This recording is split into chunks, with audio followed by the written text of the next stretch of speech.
The following program contains mature subject matter. Viewer discretion is advised.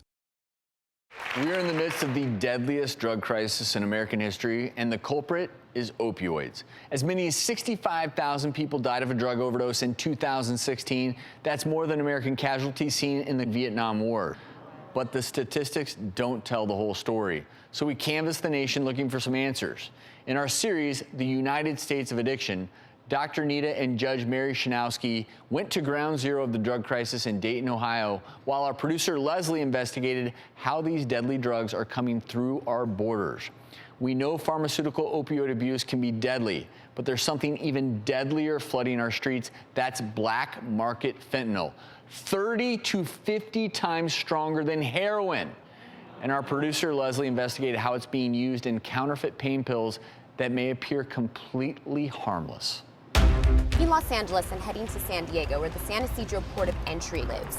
It's the largest port in the nation, and the DEA says this is where the fentanyl and counterfeit pain pills are coming across our borders from Mexico.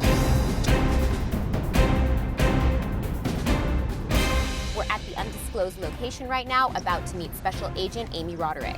Agent Amy asked us not to have our cameras rolling while following her to the location, so we're gonna go dark right now.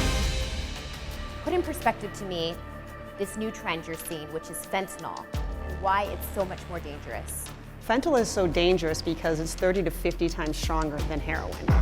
A kilogram of fentanyl here in San Diego, which is the cheapest in the United States, would go anywhere from $31,000 to $35,000. Once you take that same kilo and you sell it in somewhere like Boston, Massachusetts, the price jacks up to double that. Tell me how the fentanyl is being dispersed throughout this entire country. So the Mexican cartels are sending the fentanyl up through the traditional smuggling routes right here in San Ysidro and Otay Mesa. They can send it up in vehicles, they can send it across with people, they could put it in people's luggage. So there's no real limit to the ways they can get their drugs across here in San Diego. And then from there they go everywhere in the United States. If you were a cartel down in Mexico and you had an industrial pill press, the pill press will create thousands of pills per hour. You can illegally buy these on the internet to make these look as real as possible, to trick people into taking these fraudulent prescription pills containing fentanyl. Can you explain to me how much harder it is to manufacture heroin versus make fentanyl, and why that's also fueling this crisis? If you are a Mexican drug cartel interested in profit only, you're harvesting poppies from seed to harvest. That's obviously a very long wait. Not only that, you need the manpower to go and harvest the paste from the poppy, bring it to a lab and manufacture that into heroin. If you are buying precursor chemicals from China, you can basically have a couple of buckets, mix, and you have fentanyl, and you ship that right across. There's no harvest, there's no manpower. Obviously a lot better financially. There are small-time labs that can purchase chemicals directly from China over the internet or the dark net, and then they can manufacture the fentanyl or make fraudulent prescription pills containing fentanyl. And there's no way to regulate that. It's just someone who has no chemical background with some blenders. What kind of counterfeit pain pills are you finding the fentanyl in?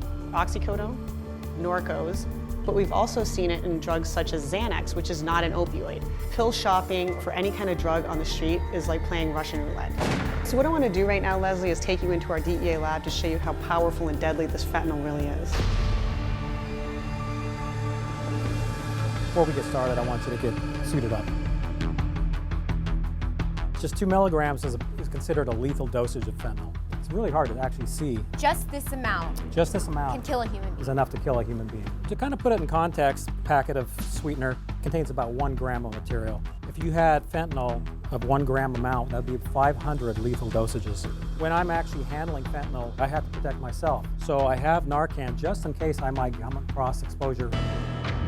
What he's going to show us is 20 kilograms of what was thought to be cocaine. It actually is laced with fentanyl. Wow. How many counterfeit pain pills could this create? 50,000 pills, wholesaling for around $30,000. If you tablet it out, you're looking at multi-million dollars. So you can imagine if someone actually did a line of cocaine, which might be like 10 milligrams, and snorted it, they'd be dead before they got to the other end of the line. The amount could take out 2 million people. 2 million people.